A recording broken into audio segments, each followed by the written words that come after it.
Okay, well, I think we should move on to our next speaker, Howard Stone. I've known Howard for more than 30 years, since he first came to Cambridge as a postdoc.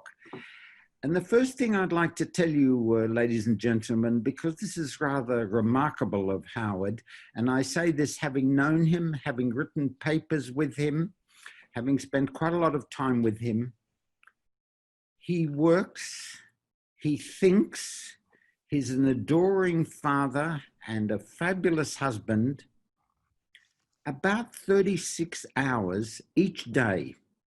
How he manages it, I don't in the slightest understand. He publishes something like 40 papers a year, and I say sometimes with the regret, having authored or co-authored some of them with him, he reads every word and comments on every word and thinks about it. He has just an enormous breadth and is a wonderful colleague for me and for, I'm sure, many, many, many people. Anyhow, he's going to talk about a very relevant topic, speech, phonetics, and saliva rheology, links to asymptomatic, pathogen transport. Howard, wonderful to hear from you. All right. Well, thank you again for the opportunity to talk. Thank you for the chance to participate in this. I've looked at the list of participants, and it's a wonderful list of friends and colleagues. And it also gives me a chance to say happy birthday to Anthony. I met Anthony, I think 30 years ago, almost to the day, when I was giving a talk in Cambridge, and I had been told before the talk that if Anthony Pearson is present, then I was told essentially about Herbert's and Andy Woods's remark that he would question any lack of clarity. So I was nervous for the time leading up to the talk and the whole time through the talk, but I survived. So I'm going to tell you a story that began for me in March when the pandemic started, of course, before that. You know, let me just say, what did we learn from Anthony? You've been told a number of wonderful papers that he has produced. I'll just make a remark about one of them. I will tell you a little story that includes some rheology, but I'll also point out that maybe, since there are many leaders of JFM on the call, if they could fix the PDF that appears on the JFM website of the paper on the bottom, there are a number of glitches in the PDF that maybe they can look into fixing. So that was just my one call out of Anthony's wonderful papers, and one is but Howard, if I may interrupt, I fixed that on the display I showed. Just I noticed that, but you didn't fix the paragraph below that has a blotch missing. So it's trust okay. You, Howard, as always, to find something further to do. So one other thing I wanted to add that I learned from Anthony is I was once asked to write a survey of some work. I had to write a review article, and I was thinking during this, I wonder what other people have done when they write a review article on basic fluid mechanics problems and applied problems. And I wonder, after all this work, will it ever be cited? And so I found the 25th anniversary of the Journal of Fluid Mechanics includes articles from Julian Hunt and Anthony Pearson. And here's a quote from my article that comments on Anthony's wonderful review.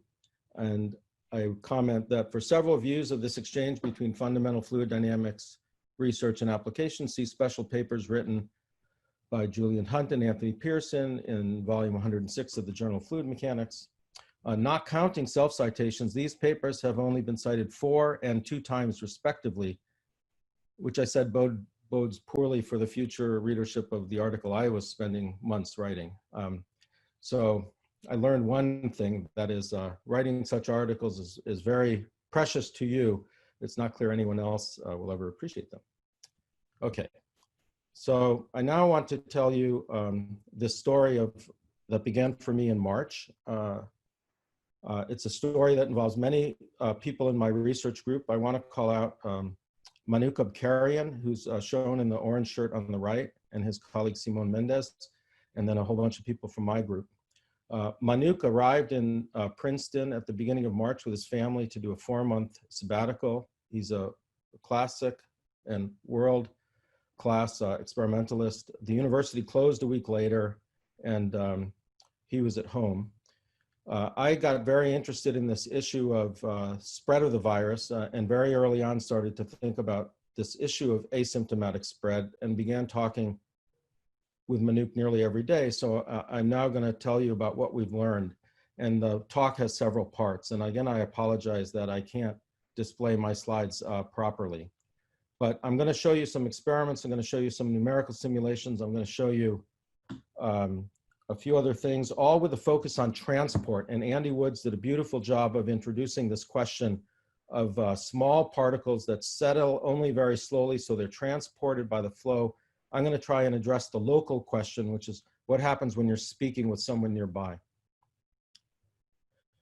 Okay, just one slide on an introduction. Why should you be thinking about this? And I'm sure you're all reading the paper. There are many examples going back already to January that the issue is likely not coughing and sneezing in the spread, which is often thought of as symptomatic spreading, but really the spread of an airborne virus from people that don't have symptoms. I give 2 references here, one an early case in Germany, another case of an exercise class in Korea.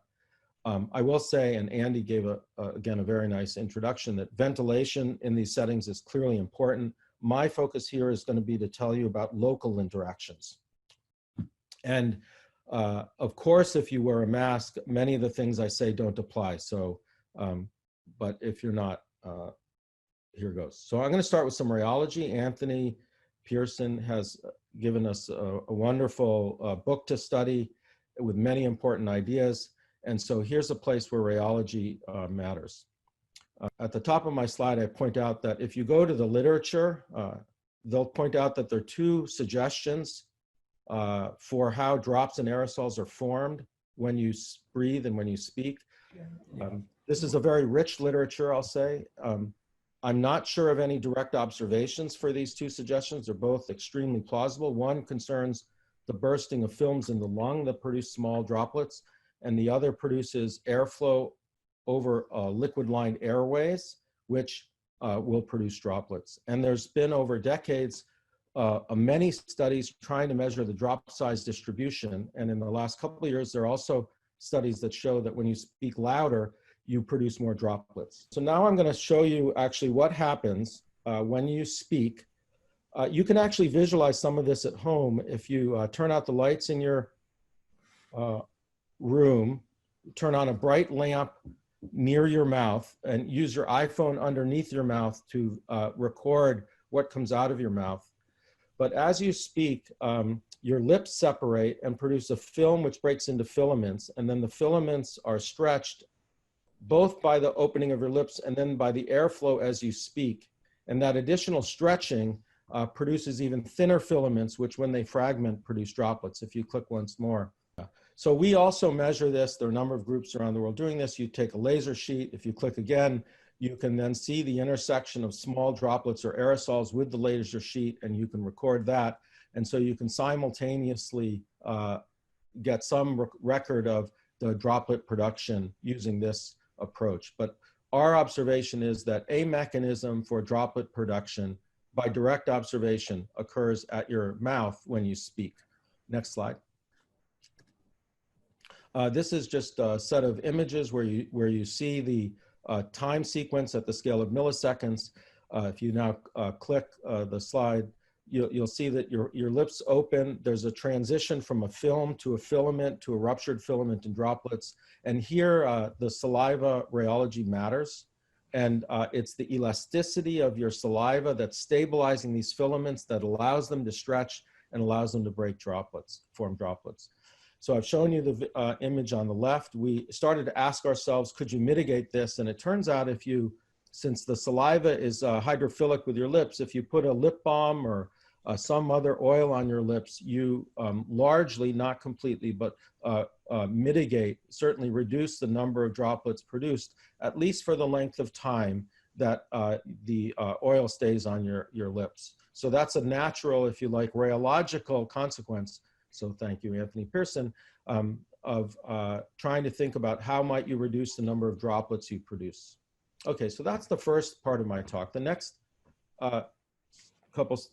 section of the talk, I want you to think about the airflow that transports droplets. Now, Andy Woods told you one aspect at the scale of hallways.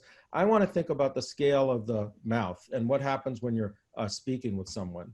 And our goal was to think about transport. And let me just say that when you breathe or when you speak, typical speeds are on the order of a meter per second. If you take the opening of your mouth, the Reynolds number of the kind of flow that's created measures from a few hundred to order of 10,000. And if you go to the next slide, we set up a mechanism to study these flows. Now, what we did first in the lab was we used a Halloween fog machine. Lex Smits had one in his lab. We used a laser sheet then to illuminate that. And if you look to the right, you can see a subject sitting in the lab and just blowing.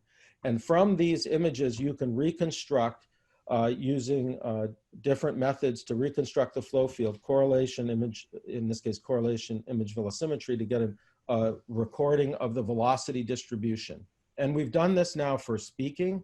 And what I show here is the response of how far, as a function of time, a single a phrase would go. So on this plot, we did recording of Sing a Song of Sixpence. That's often used in the speech literature. We then just use the word pence. Pence is a plosive, the strong P sound. And you can record distance as a function of time. Notice the horizontal scale goes from 1/100th of a second out to a second. And the distance traveled by effectively a vortex that's created by a single phrase propagates effectively as two power laws. There's a very short time where the vortex is formed. That's called the starting jet in the turbulent flow literature. And then when the vortex breaks free of your mouth and propagates freely, it propagates trying to conserve momentum, and then it propagates with distance going as t to a quarter. That propagation is similar to what is seen as coughs, studied by many people, including Lydia Berubia and colleagues and John Bush at MIT. But we weren't interested in just individual plosives. Note on that graph, they go already a meter in a second or two. So if you're talking to someone and you might not see the flows, but they're very strong flows being created. So then we went from phrases to sentences. And we focused on these plosive sounds because they're the ones that produce strong vortices out of your mouth. And in the speech literature, there were people who had studied these phrases like Peter Piper picked a peck with many of the P sounds. And you can record each of the individual plosives as you're speaking, as shown in the figure on the right. And then on the left, if you click again, you'll see that when you time average over long times, these strong vortical flows produced by the plosives effectively produce a conical jet. And although the flow is very unsteady, over sufficiently long times, you effectively see a quasi-steady jet behavior. And these jets produce structures, as I'll show in a little while, out more than 2 meters after just 20 seconds of speech. We then, with Simon Mendez in Montpellier, tried to reconstruct numerically these kind of flows. On the right is a flow rate versus time diagram already measured in the 1960s in the speech literature for a simple phrase. We use that as an input to a numerical calculation. Shown on the left is a little sphere that represents your mouth. Shown on the right is the evolution over 30 seconds of a phrase repeated multiple times. This one is just repeated, I think, for 6 or 7 cycles. When you exhale and inhale, the exhalation time is normally somewhat longer by say 50% than the inhalation time. And what you see marked on the plus sign on the right is a 2-meter signal. And you also see a conical jet-like structure. So here you see that the numerical simulation with a modest input just from a recording that others have made produces effectively the same qualitative features, if not the same quantitative features, that the realistic flow I showed you which was recorded in the lab. And so here again, I'm going to comment that this looks like a quasi-steady conical jet, even though the input is this irregular sort of quasi-periodic flow input. Next slide. Shown on the right are these jet structures. The half angle is about 10 degrees. That's been known for decades in the steady turbulent flow jet literature. And you can use the quasi-steady flow literature, flow analysis to determine what the center line speed is, say V is a function of center line position X, how the cross-sectional area varies in time. It increases strongly for the reason Andy Woods commented. There's a lot of entrainment with the surrounding air. You can keep track of the flow rate then that's being carried along left to right. And if you're exhaling something, like you might worry about your friend being asymptomatic and exhaling virus that's included in the droplets, the concentration varies with distance as 1 over distance. And here alpha again is the cone angle associated with this quasi-steady jet. Next slide. If you want to see how well this works, even though the flow is pulsatile, it has many phases to it. In the upper right is the average velocity as a function of distance, and the different curves show you one sequence of speaking, then a second phrase, a sequence, then a third phrase, and a fourth phrase. And you see they approximately follow the V of X. And then you can ask, how far did these jets go? How far did, when you're speaking with your friend, how far has this local interaction affected the air around you? So L is the distance in front of you, and T is the speaking time. And now you get an effectively distance that goes not as T to the quarter, which was the single propagating vortex, but you get distance goes as time to the half. The prefactors include the speed that you're speaking at with effectively the opening of your mouth, and it's inversely related to the cone angle. And if you look at that graph and you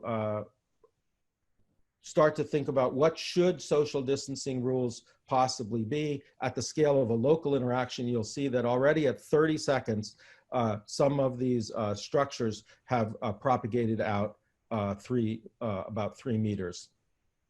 And this graph, in fact, used kind of the strongest case. It was a phrase with lots of these plosive sounds. In this case, Peter Piper picked it up.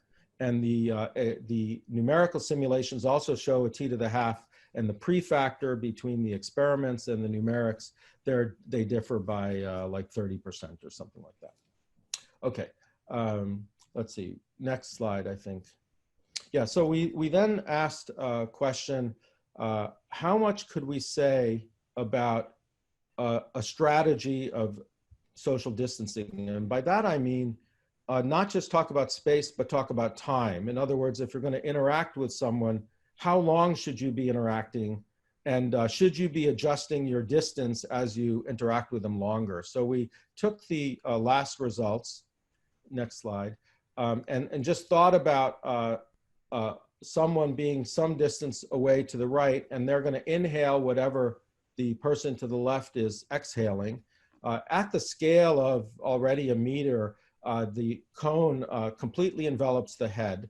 And so you can make estimates that are available in literature, take the typical number of virus particles thought to be in your saliva, which are then produced in droplets. You can make a little estimate for your breathing rate, and then you can calculate sort of a risk factor based on the total number of droplets you'll be inhaling, these small aerosol droplets, from some person a distance L away. And so we did that on the next graph, and it shows what we refer to as sort of a space-time diagram. On the right is your kind of social distance as talked about in spatial coordinates.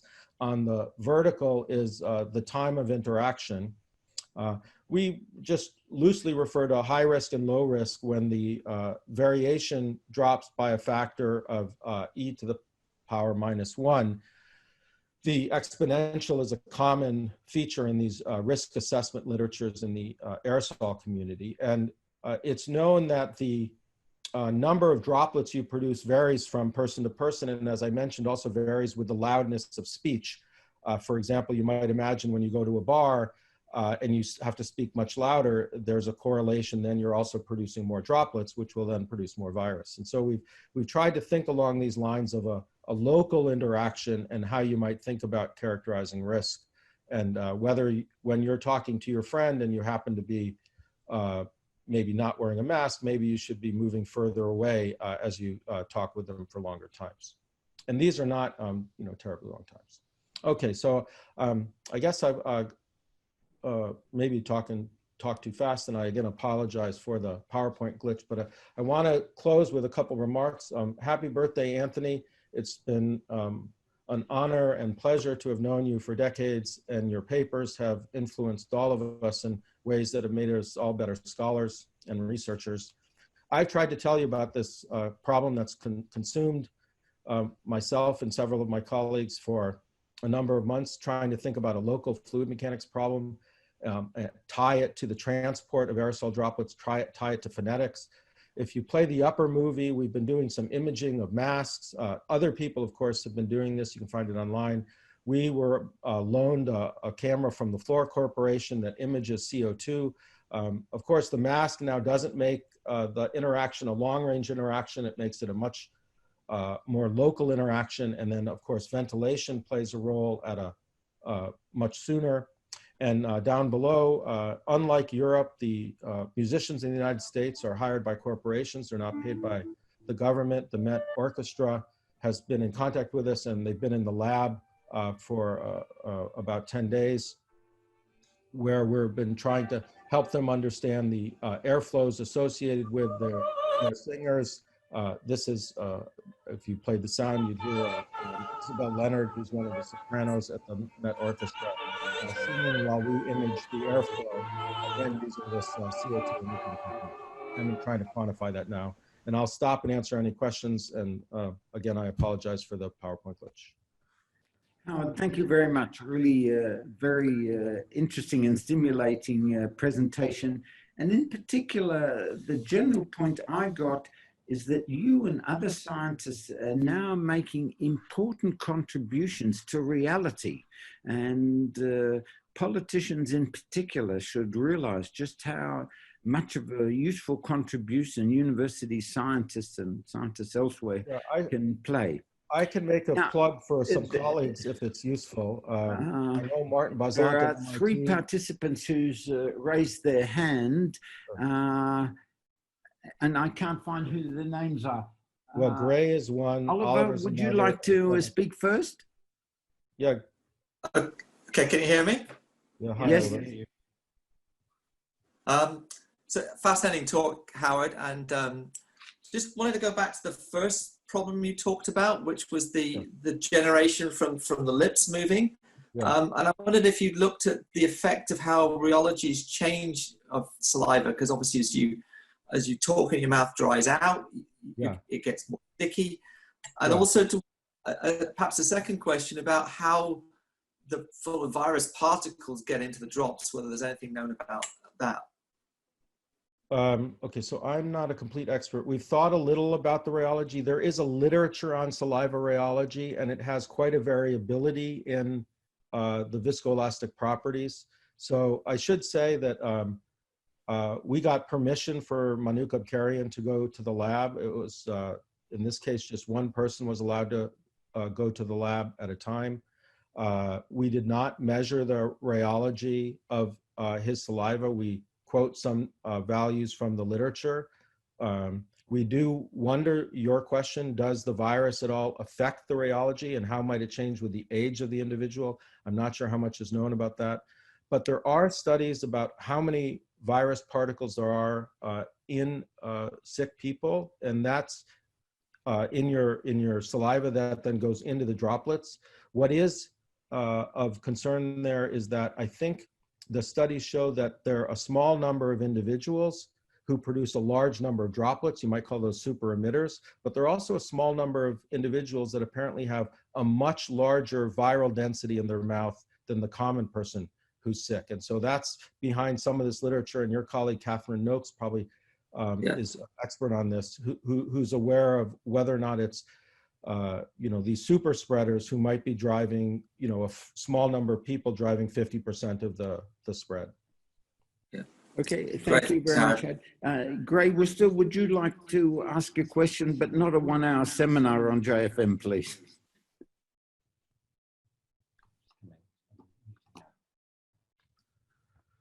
Gray, are you? Hi, Right. Gray. Am I here now? Yeah. Yes, I can hear you Good. now. No, I was originally saying I couldn't unmute myself. Howard, something I was looking for in the earlier pictures and couldn't see, but then did notice in the video of the opera singer, was an effect of buoyancy, so that the jet sort of started to go upwards.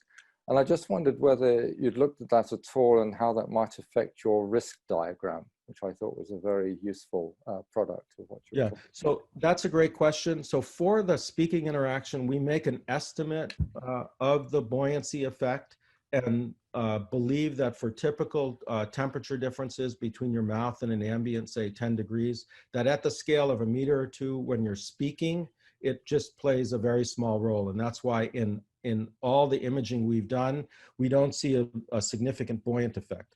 As soon as you put on a mask, of course, what you see, you effectively reduce the momentum. And now the biggest thing around is the buoyancy. And so the individuals there are acting as effectively local buoyant plumes feeding the room. So as far as we can tell, at the scale of a couple meters, when you speak at meters per second, buoyancy doesn't play a big role. It will play a role beyond that if it's not completely mixed in with the environment, I guess, to reduce the effective temperature. Thank you. Okay, thank you, Gray. And I see you're but 1 minute. Let me first ask Debashish Das, and I apologize if I've mispronounced it, but Debashish, would you like to ask your question? Yes, hi. Thank you for the talk. I got interested in the moment when you said about fluid mechanics of people speaking in the bar.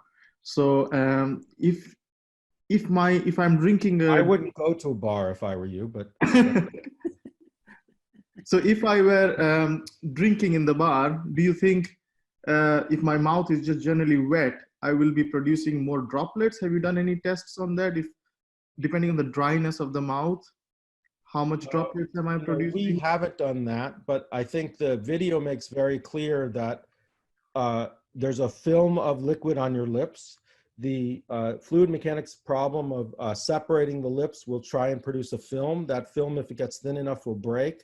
I think I saw Gareth McKinley on the call. He studied various problems of these extensional motions and has shown, as have others, that you then get these filaments. And in this case, the filaments, if they stretch enough, will break into smaller droplets. And what the video shows is just the manner of your speaking causes additional stretching because the airflow produces an aerodynamic force that produces additional stretching. So I think anything that wets the lips is going to produce more droplets, not less droplets. We didn't study that, I would just guess.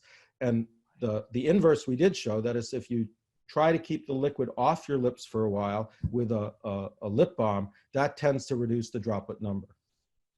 So these are open questions. As far as I know, no one's ever studied them. And in the very last slide, you mentioned about that space-time phase diagram where how long am I talking to somebody? The flow is going to come longer and longer. So there is a distance, but then, I mean, I can imagine a problem in which if I'm going farther away, I'm not able to hear them and they might be speaking even louder, thereby emitting more droplets. Okay, so it's a great point, and we didn't think about all that. One answer would be just stop talking to them and leave. I do want to just comment, because I'd be remiss if I didn't. There is several groups around, I know the US, if not probably the world, studying this important problem of ventilation.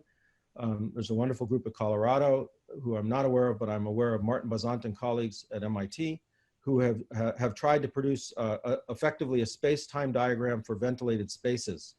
And I think these are places, as Herbert said, where some quantitative effort can provide some insights, but there are a lot of assumptions being made in approximations. But I think I'd like to think that our work on this local problem might be useful in some small way. Howard, I had a quick comment. It's Simon here. I wondered if the French might actually produce less of these filaments, since it's a romantic language. But then I realized, having worked in France, that they tend to speak a little louder. So I wondered about the trade-off between the language and the volume. So we comment on that at the end of our paper. We have 2 papers coming up. We don't have an answer to that, but it is true that you will find in the literature a couple articles in the speech literature on different plosives in different languages. So there's at least one paper that talks about the role of plosives in the Chinese language. And Bill Ristenpart at UC Davis has a couple papers on drop production in speech and used different speakers. I think he had English, Arabic, and a couple other languages. And I don't think there was a large effect on drop production. I'm not positive of that. Okay. Great point, Simon. It would be interesting if some languages were, if you like, fluid mechanically less dangerous than other languages. That language, Howard, is called mathematics. That's a politically dangerous statement probably to make. Well, I think with all respect, Jorg, we should bring this to an end. Time is moving on. Howard, thank you very, very much for a most interesting talk, and talk is right. That's what it was about, talk. And really very important and very relevant to now we do need to know what the influence of speaking and speaking loudly and speaking different languages is. And I'm afraid my view is that this problem is going to be with us for a long, long time. It's not going to be over within the year.